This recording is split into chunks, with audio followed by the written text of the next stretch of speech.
Mr. President, ladies and gentlemen, the Brazilian delegation presents its solidarity to the United Nations organizations and member states official victims of the terrible plane crash which left us shocked and deeply sad.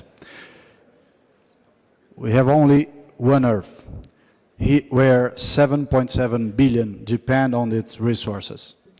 Using these resources sustainably is not an option, it's mandatory. The world needs solutions that simultaneously allow for economic and protect the environment for the current and future generations. Today, 55% of the world population live in urban areas. Tackling the environmental impacts of urban living requires efforts in a multitude of areas: air and water pollution, water scarcity, sanitation, sustainable transportation, energy, waste disposal, recycling, sustainable production and consumption, decreasing food waste and increasing green areas.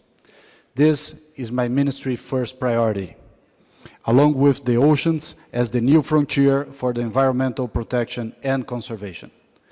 For this purpose, on March 22nd, we will launch the National Plan to Combat Marine Litter as part of the first National Agenda for Urban Environmental Quality.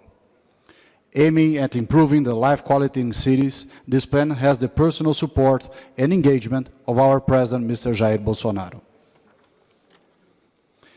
Brazil is implementing a national policy for solid waste management since 2010, which is now a priority matter along with the sanitation.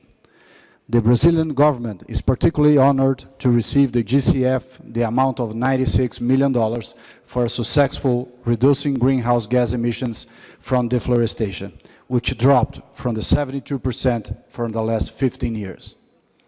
It's our firm belief that promoting sustainable agriculture is an effective means of preventing illegal deforestation while alleviating poverty and achieving general prosperity. Our enemy matrix is renewable, and 33% of biomass has agriculture origin. With only 30% of its territory used for agriculture production, Brazil is the second largest agriculture exporters and feeds around 20% of the world population. Brazil has 64% of its territory protected by law. This makes Brazil the country with the largest protected area in the world. Sustainable tourism must also be expanded through concessions to private companies for public use and national parks.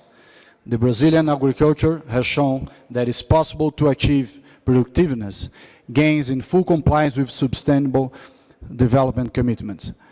Brazil does not agree, however, with the alarming tone sometimes used to criticize developing countries' agriculture output.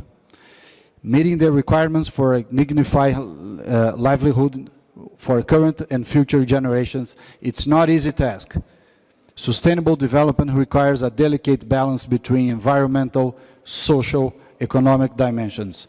Much still needs to be done, and we all need to rise up to this challenge. Thank you very much.